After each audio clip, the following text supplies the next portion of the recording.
கோவை அருகே செல்வபுரத்தில் கடையின் முன்பு படுத்து தூங்கியவர் தலையில் கல்லை போட்டு வாலிபர் ஒருவர் கொலை செய்துள்ளார்.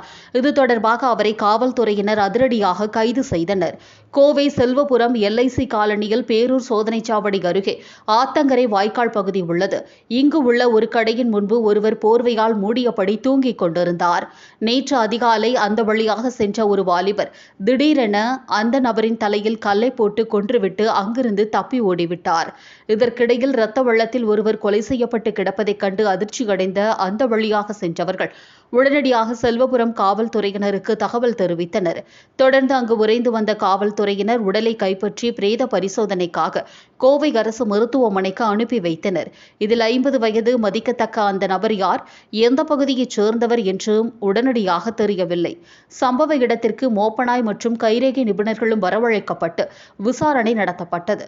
மேலும் கோவை தெற்கு பகுதி துணை ஆணையர் கார்த்திகேயன், உதவி ஆணையர் அஜய் தங்கம் ஆகியோர் கொலை நடந்த இடத்திற்கு விரைந்து சென்று பார்வையிட்டனர். தொடர்ந்து அந்த பகுதியில் பொருத்தப்பட்டுள்ள கண்காணிப்பு கேமராவில் பதிவாகி இருந்த காட்சிகளையும் ஆய்வு செய்தனர்.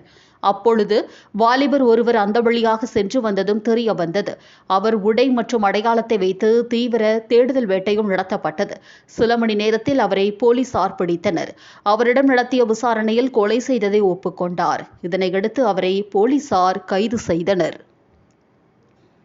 காவல்துறை நடத்திய விசாரணையில் பேரூர் பகுதியில் சேர்ந்த விஜய் என்பதும் கொலையானவர் வாக்குவாதம் செய்ததால் அவரை கொன்றதாகவும் இவர் தெரிவித்துள்ளார்.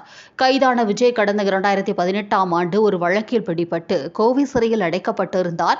அப்போது சிறையில் கைதி ஒருவரிடம் தகராறு செய்து அவரது தலையில் கல்லை போட்டும் கொலை செய்துள்ளார். ஜாமீனில் விடுதலையாகி வெளியே சுற்றித் திரிந்த விஜய் இப்பொழுது இரண்டாவதாக இந்த கொலையை செய்துள்ளார். அவர் சைக்கோ ஆசாமி போல் காணப்படுகிறார் என்றும் அவரிடம் தொடர்ந்து விசாரணையும் நடத்தப்பட்டு வருகிறது.